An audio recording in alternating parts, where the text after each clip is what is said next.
Hello, my dear students. Chapter number 2, People as Resource, Class 9th Economics. Today, we will discuss NCERT questions of this chapter. We will start from textbook, page number 27, exercise from your NCERT book.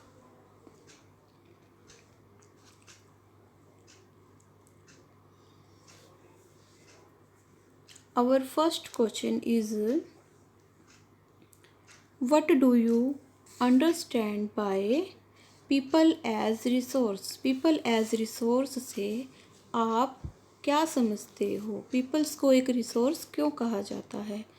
तो people जो country की population होती है वो हमारी country के लिए एक असेट होती है रेदर देन ए लाइबिलिटी, अगर हम पॉजिटिवली सोचें तो इसीलिए जो हमारी कंट्री की पॉपुलेशन है उसे रिसोर्स कहा जाता है। ये हमारी कंट्री की इनकम को इंक्रीज़ करने में, जीडीपी को इंक्रीज़ करने में हेल्प करती है, इसलिए पीपल्स को रिसोर्स कहा जाता है।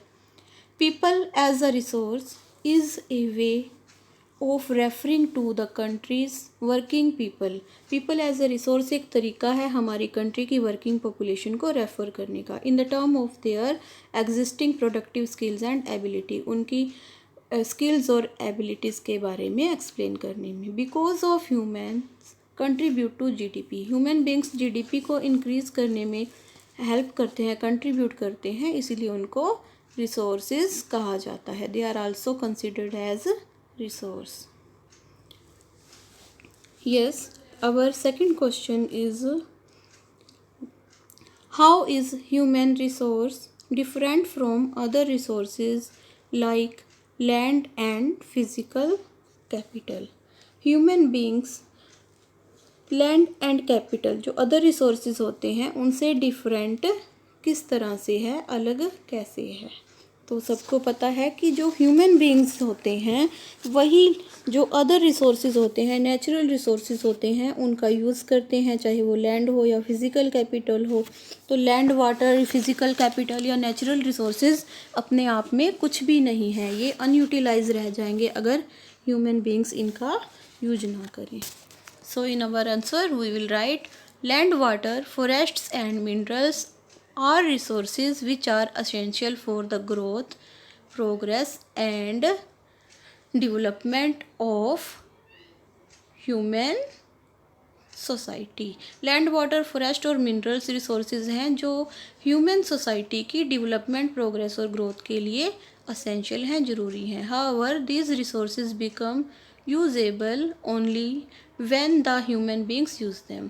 तो ये रिसोर्सेज तभी यूजेबल बनते हैं जब ह्यूमन बींग्स इन पे प्रोसेसिंग करते हैं और इनका यूज़ करते हैं, इनकी डेवलपमेंट करते हैं। Otherwise they are of no use on their own, तो ये अपने आप में खुद का यूज नहीं कर सकते। Without human beings these resources would remain unutilised. बिना ह्यूमन बींग्स के ये जो रिसोर्सेज हैं ये अनयूटिलाइज्ड रह जाएंगे। Thus human resource is the most important resource. इसी कारण से ह्यूमन रिसोर्स को मोस्ट इम्पोर्टेंट रिसोर्स कहा जाता है, because it helps to utilize natural resources. ये नेचुरल रिसोर्सेज को यूटिलाइज करने में हेल्प करते हैं। Our third question is,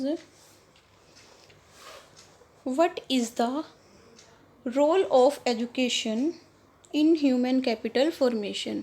human capital formation में एजुकेशन का क्या रोल होता है? जो एजुकेशन होती है वो किस तरह से ह्यूमन्स को, पॉपुलेशन को एक कैपिटल बनाती है?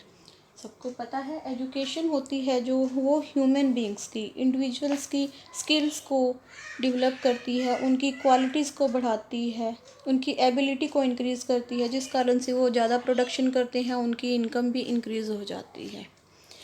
तो answer is Education plays a significant and very vital role in human capital formation. Education important significant role play करती है human capital formation में, because education helps the humans to achieve and realize their full potential and achieve success.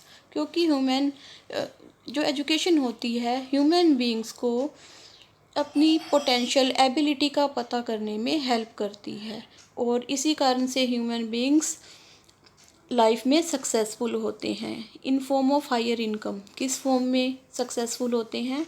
अपनी education से वो higher income कमाने में helpful होते हैं. थ्रू बेटर जॉब, उनको अच्छी जॉब मिलती है, हायर प्रोडक्टिविटी करते हैं. Education helps to the people by broadening their knowledge. तो एजुकेशन पीपल्स की हेल्प करती है उनकी नॉलेज को इंक्रीज़ करके, बढ़ा के, एंड प्रोवाइड देम ट्रेनिंग. और एजुकेशन से पीपल्स को ट्रेनिंग मिलती है.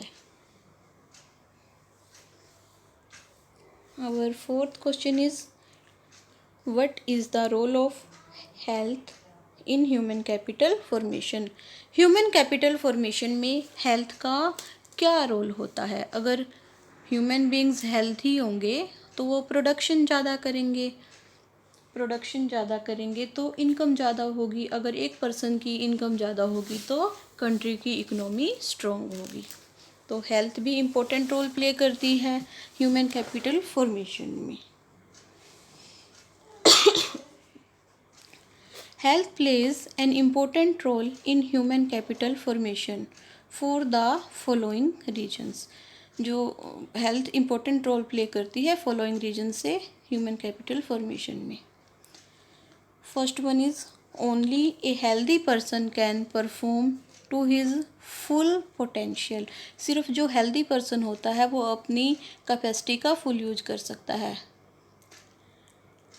A healthy person can do the work in more efficient manner. जो हेल्दी पर्सन होता है वही अच्छे तरीके से वर्क कर सकता है. A healthy person can contribute to the growth and development of the economy. जो हेल्दी पर्सन होता है वो किसी भी कंट्री की इकोनॉमी की ग्रोथ एंड डेवलपमेंट में कंट्रीब्यूट कर सकता है ज़्यादा प्रोडक्टिव वर्क करने से, बाय डूइंग प्रोडक्टिव वर्क करके.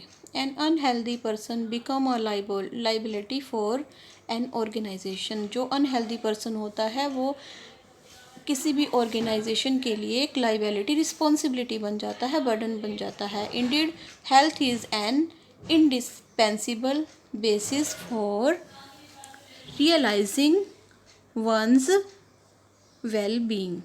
तो हेल्थ है वो एक वेरी इम्पोर्टेंट बेसिस है, असेंशियल बेसिस है किसी की वेलबींग को रियलाइज़ करने का. Realizing the importance of health की इम्पोर्टेंस को रियलाइज़ करके इम्प्रूवमेंट इन द हेल्थ में इम्प्रूवमेंट किया जाता है हेल्थ स्टेटस में ऑफ द पॉपुलेशन. तो हेल्थ में इम्प्रूवमेंट की जाती है. Has been the priority of the government. Health में इम्प्रूवमेंट करना गवर्नमेंट की प्रायोरिटी बन गया है.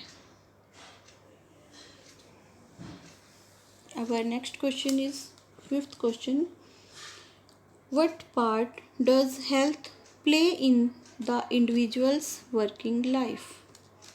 इंडिविजुअल्स की वर्किंग लाइफ में हेल्थ का क्या रोल होता है? हेल्थ कौन सा रोल प्ले करता है? हेल्थ का इम्पोर्टेंट रोल होता है. हेल्थ अच्छी होगी तो वर्किंग एबिलिटी कैपेसिटी अधिक होगी, तो जो हेल्दी पर्सन होगा वो ज़्यादा अच्छे से काम करेगा और ज़्यादा पैसे कमाएगा. Health plays an important part in the individuals working life. Health individual की वर्किंग लाइफ में इम्पोर्टेंट रोल प्ले करता है बिकॉज, किस कारण से? First one is an unhealthy person cannot work efficiently. एक अनहेल्दी पर्सन है वो एफिशिएंसी से वर्क नहीं कर सकता। If the body is unhealthy, अगर बॉडी अनहेल्दी है, then only the mind can perform well. अगर बॉडी हेल्दी है तभी माइंड अच्छे से वर्क कर सकता है। A healthy person is able to work harder and better. जो हेल्दी पर्सन होता है वो ज़्यादा हार्ड वर्क कर सकता है और बेटर वर्क कर सकता है in comparison of unhealthy person, thus earning more and living a better life. इसलिए इसी कारण से वो अच्छा कमा रहा है और बेटर लाइफ जी रहा है। और sixth question, what are the various activities undertaken in the primary sector, secondary sector and tertiary sectors? तो हमारी इकोनॉमिक एक्टिविटीज़ को 3 सेक्टर्स में डिवाइड किया गया है, primary sector, secondary sector and tertiary sector. तो हम इन एक्टिविटीज़ को क्लासीफाई करेंगे।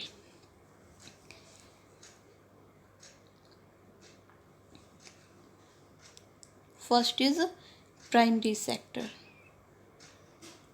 Primary sector activities are activities related to land resources and natural resources are known as primary sector activities. तो जो लैंड से जुड़ी हुई या नेचुरल रिसोर्सेज से रिलेटेड एक्टिविटीज़ होती हैं वो प्राइमरी एक्टिविटीज़ के अंडर इंक्लूड की जाती हैं। इसमें है agriculture, forestry, animal husbandry, fishing, poultry farming and mining. Secondary activities, secondary sector activities में हम मैन्युफैक्चरिंग और कंस्ट्रक्शन वर्क को इंक्लूड करते हैं। We include manufacturing and construction in secondary sector activities. Tertiary sector activities, tertiary sector को service sector भी कहा जाता है। तो इसमें जितनी भी सर्विसेज हैं वो टर्शरी सेक्टर्स में इंक्लूड की जाती हैं, जैसे trade, transport, communication, banking, insurance, education, schooling, health, tourism services, insurance etcetera.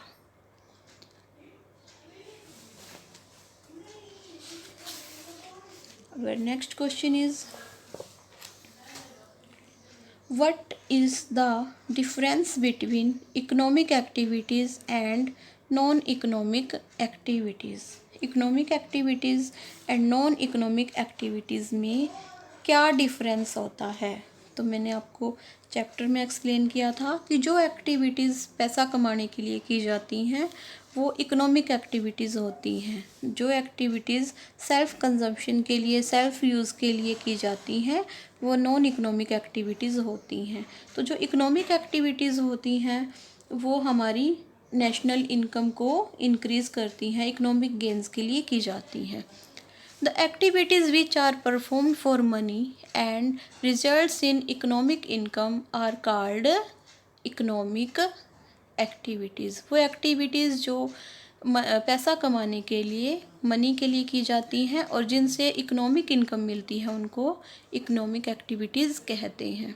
These activities add value to the national income. ये एक्टिविटीज़ नेशनल इनकम इंक्रीज़ करती हैं।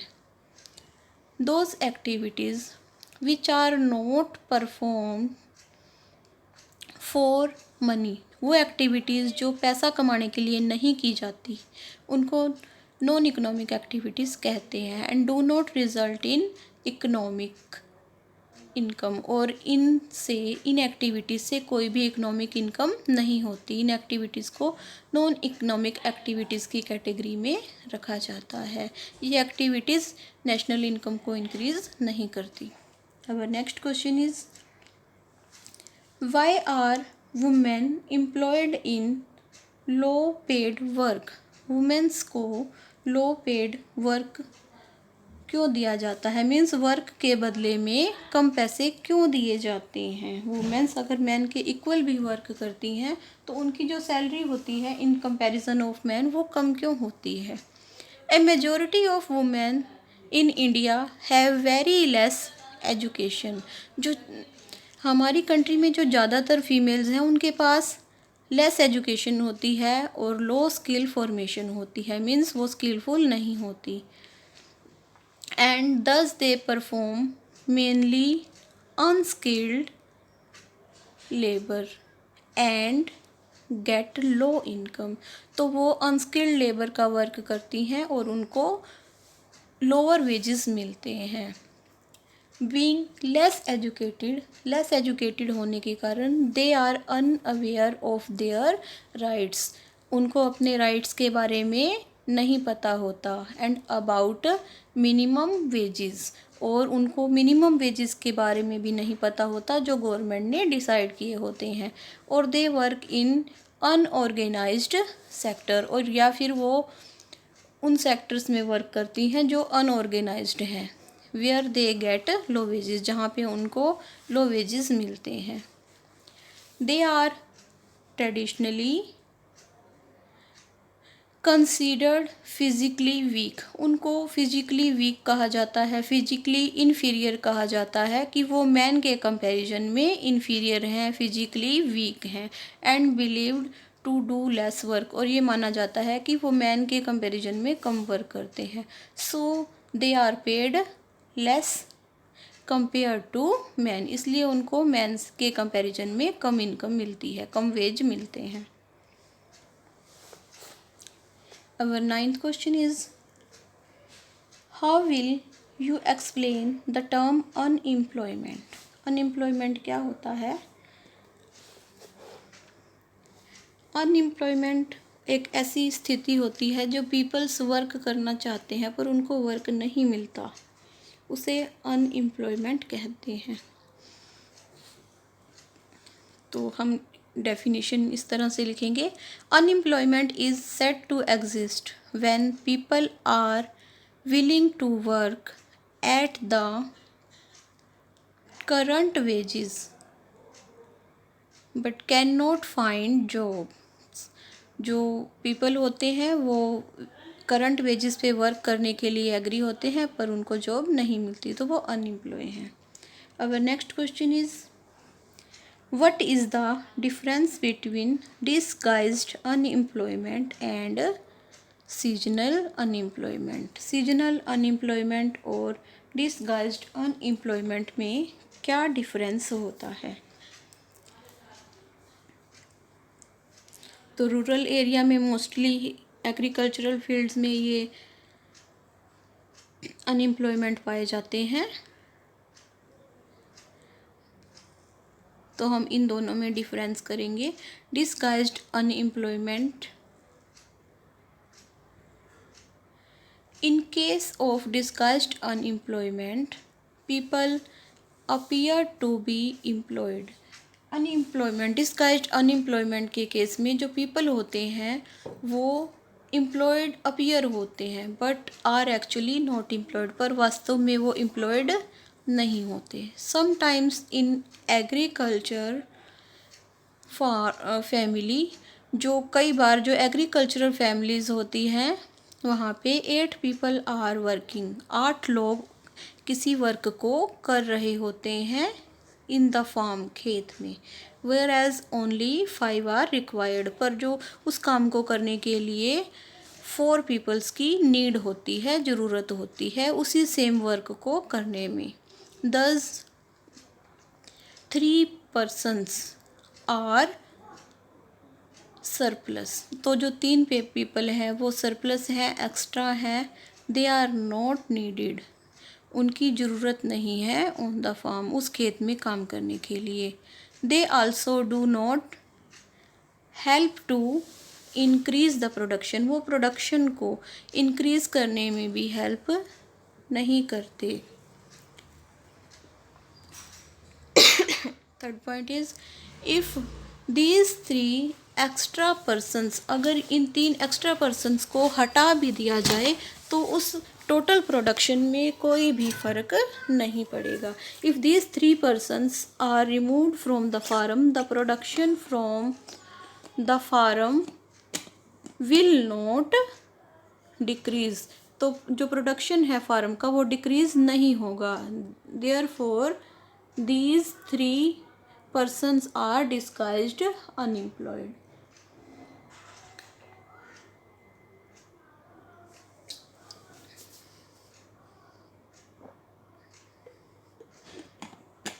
तो ये जो थ्री पर्सन्स हैं वो एम्प्लॉयड दिखते हैं पर एक्चुअली ये डिस्गाइज्ड अनएम्प्लॉय होते हैं.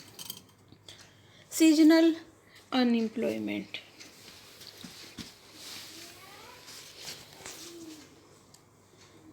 Seasonal unemployment happens when people are not able to find job in some months of the year.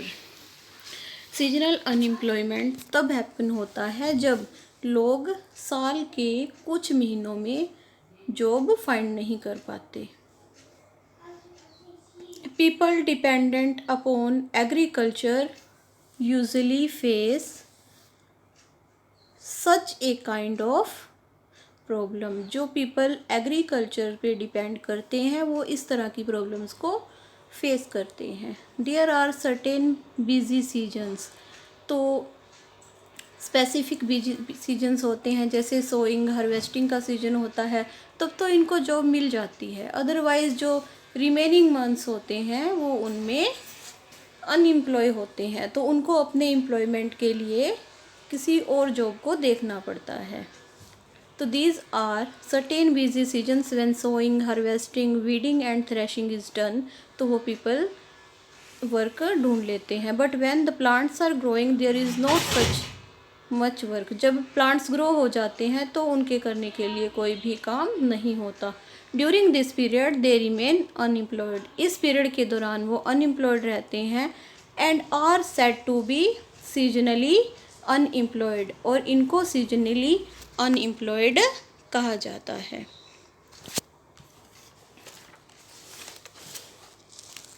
11th question is why is educated unemployed a peculiar problem of India. जो educated unemployment है ये एक particular problem कैसे है India के peoples की. In the case of urban areas educated unemployment has become a common phenomena. तो urban areas में शहरी एरियाज़ में एजुकेटेड अनएम्प्लॉयमेंट एक कॉमन सा फिनोमिनन बन गया है. कॉमन प्रॉब्लम बन गई है.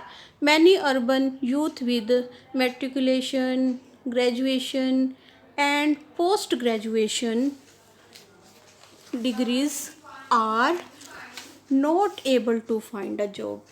जो अर्बन एरियाज़ में बहुत सारे जो यूथ हैं युवा हैं वो मैट्रिकुलेशन की डिग्री के साथ ग्रेजुएशन की डिग्री के साथ और पोस्ट ग्रेजुएशन की डिग्री के साथ भी जॉब को फाइंड करने के एबल नहीं होते.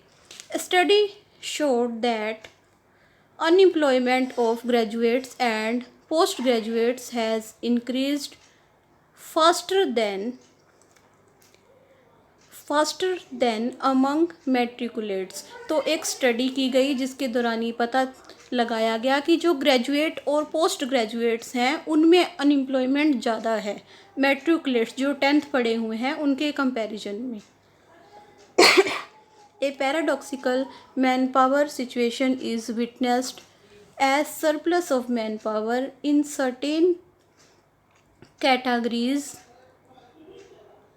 coexist with shortage of man power. तो एक ऐसी सिचुएशन क्रिएट हो गई कि जो मैन पावर की शॉर्टेज हो गई अदर कैटेगरीज में. There is unemployment among technically qualified persons. तो जो टेक्निकली क्वालिफाइड पर्सन्स में भी अनएम्प्लॉयमेंट है क्योंकि उनके पास एजुकेशनल की क्वालिफ़िकेशन है पर उनके पास लैक ऑफ ट्रेनिंग के कारण वो अनएम्प्लॉयमेंट हैं. तो उनके पास स्किल्स नहीं है टेक्निकल स्किल्स नहीं है इसीलिए जॉब्स की रिक्वायरमेंट होने के बावजूद भी वो अनएम्प्लॉयमेंट है। सो वी कैन से, तो इस तरह से हम कह सकते हैं that educated unemployment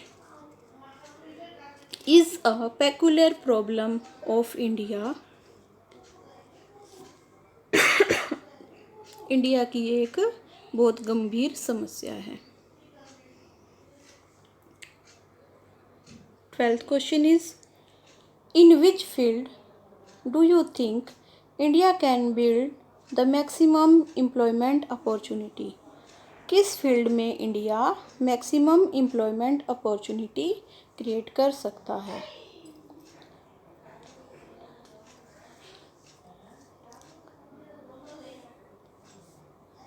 answer is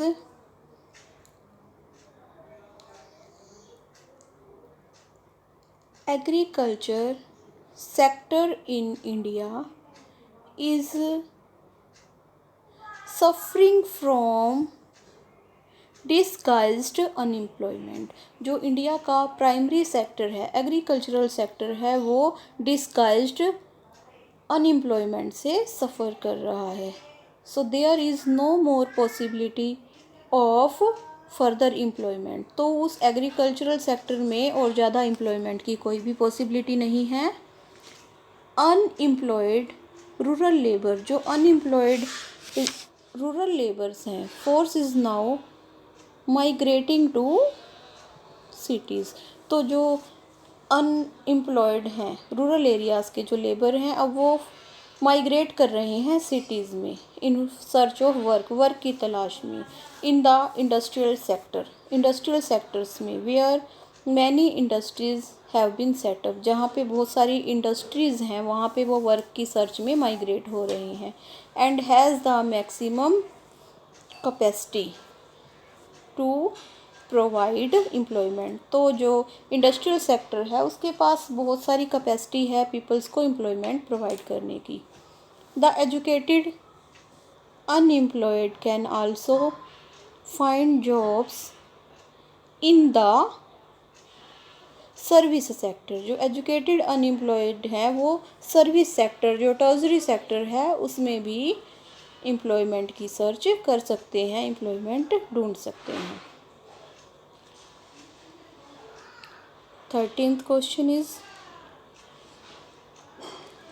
can you suggest some measures in the education system to mitigate the problem of educated unemployed? क्या आप कुछ स्टेप्स सजेस्ट कर सकते हो जो एजुकेटेड अनएम्प्लॉयमेंट की जो समस्या है उसको दूर करने के लिए?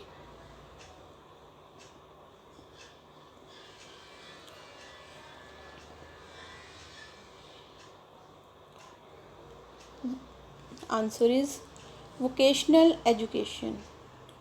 वोकेशनल एजुकेशन मीन्स होता है ऑक्यूपेशनल एजुकेशन या ट्रेनिंग। स्किल्स को डेवलप करने के लिए जो एजुकेशन दी जाती है, किसी वर्क को करने की जो एजुकेशन दी जाती है उसे वोकेशनल एजुकेशन कहते हैं। तो vocational education should be encouraged. Vocational education को इनकरेज किया जाना चाहिए सो दैट आफ्टर एजुकेशन, ताकि एजुकेशन के बाद people do not have difficulty in getting jobs, peoples को जॉब गेट करने में डिफ़िकल्टीज फेस ना करनी पड़ी। Because they will better trained for work, क्योंकि वो स्टडी के साथ साथ ही वर्क की ट्रेनिंग लेते जाएंगे तो वो बेटर ट्रेंड हो जाएंगे। मोर यूज़ ऑफ इंफॉर्मेशन टेक्नोलॉजी, जिसको हम आईटी कहते हैं, तो आईटी का ज़्यादा से ज़्यादा यूज किया जाना चाहिए। Should be made in giving education, education के दौरान उनको इंफॉर्मेशन टेक्नोलॉजी की शिक्षा दी जानी चाहिए। Education should cater to the needs of the employment markets. जो एजुकेशन है वो एम्प्लॉयमेंट मार्केट्स की नीड्स के अकॉर्डिंग दी जानी चाहिए। More opportunities should be made available in the tertiary sector. Tertiary sector में और ज़्यादा अपॉर्चुनिटीज़ देनी चाहिए जॉब के लिए पीपल्स को। Where more educated unemployed people can find jobs, जहाँ पे जो मोर एजुकेटेड अनएम्प्लॉयड पीपल हैं वो जॉब फाइंड कर सकें। Our next question is means 14th question is can you imagine some village which initially had no job opportunities but later came up with many। क्या तुम किसी ऐसे विलेज को imagine कर सकते हो जहाँ पे पहले जॉब अपॉर्चुनिटीज़ नहीं थी परंतु बाद में जॉब अपॉर्चुनिटीज़ आ गई थी और बहुत सारी जॉब अपॉर्चुनिटीज़ क्रिएट हो गई थी। Answer is Rampur was a village which initially dependent on agriculture। Rampur एक छोटा सा गांव था जो स्टार्टिंग में एग्रीकल्चर पे डिपेंड करता था, which was also dependent on rainfall, और वो जो एग्रीकल्चर थी वो रेनफॉल पर डिपेंड करती थी। Then electricity reached the village, तब गांव में इलेक्ट्रिसिटी पहुंची and people could irrigate their fields, और पीपल अपने फील्ड्स को इरीगेट कर सकते थे and could grow 2 to more crops in year and get work, और 2 से ज़्यादा क्रॉप्स एक साल में ग्रो कर सकते थे और वर्क काम प्राप्त कर सकते थे। Some people set up small scale industries, कुछ लोगों ने स्मॉल स्केल इंडस्ट्री सेटअप की which could be run by electricity, जो इलेक्ट्रिसिटी के द्वारा चलाई जाती थी। और ये जो इलेक्ट्रिसिटी थी और ये जो इंडस्ट्रीज़ थी provided employment to the people, इन इंडस्ट्रीज़ ने, स्मॉल स्केल इंडस्ट्रीज़ ने पीपल्स को एम्प्लॉयमेंट प्रोवाइड किया। स्कूल वाज एस्टेब्लिश्ड, एक स्कूल सेटअप किया गया and now the population started to become educated, अब लोगों ने पढ़ना लिखना शुरू कर दिया था। एंड एज अ रिजल्ट, और इसका क्या परिणाम निकला, दे कुड सीक एम्प्लॉयमेंट, अब वो एम्प्लॉयमेंट की तलाश कर सकते थे विलेजेस में भी और आउटसाइड द विलेज, और गांव से बाहर भी, मीन्स इन सिटीज़ में। द विलेज बिकेम प्रोस्पेरियस, जो उनका विलेज था वो प्रोस्पेरियस और रिच बन गया था। And soon had better health, अब लोगों की जो हेल्थ थी, एजुकेशन थी वो बेटर थी, ट्रांसपोर्टेशन और जो जॉब अपॉर्चुनिटीज़ थी, जॉब की फैसिलिटीज़ थी वो भी पहले से बेहतर हो गई। Our 15th question means last question of this chapter is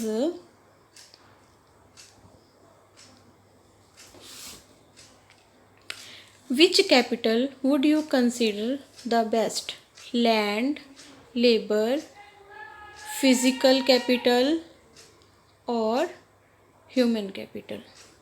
तो आप कौन सी कैपिटल को बेस्ट कैपिटल मानते हो, लैंड को, लेबर को, फिजिकल कैपिटल को या ह्यूमन कैपिटल को, और क्यों?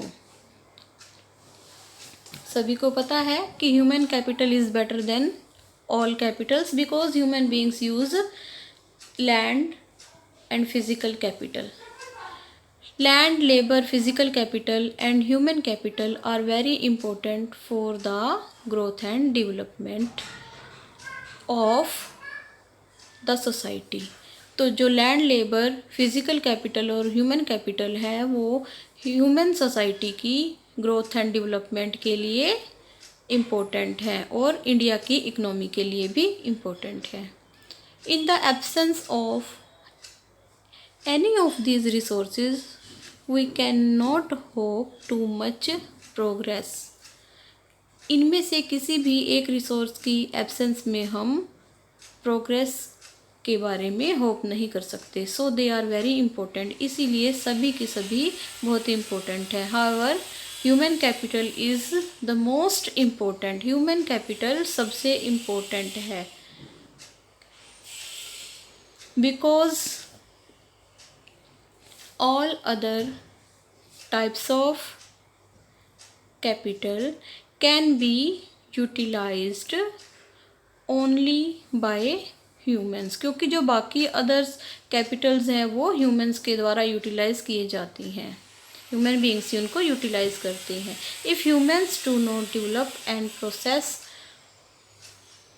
अदर कैपिटल, अगर ह्यूमन बीइंग्स जो दूसरी कैपिटल्स और रिसोर्सेज हैं उनके ऊपर प्रोसेसिंग ना करे, उनको डेवलप ना करे और उनको यूजेबल ना बनाए, तो they would remain unutilised,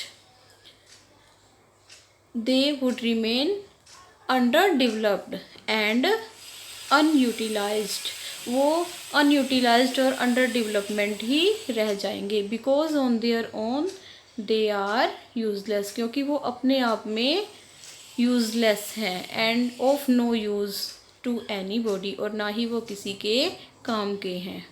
if we develop human capital, अगर हम ह्यूमन कैपिटल को डेवलप करते हैं, all others will automatically develop, तो बाकी जो अदर कैपिटल्स हैं वो अपने आप ऑटोमेटिकली ही डेवलप हो जाएंगी एंड लीड टू प्रोग्रेस, और इससे कंट्री की प्रोग्रेस होगी. Thank you.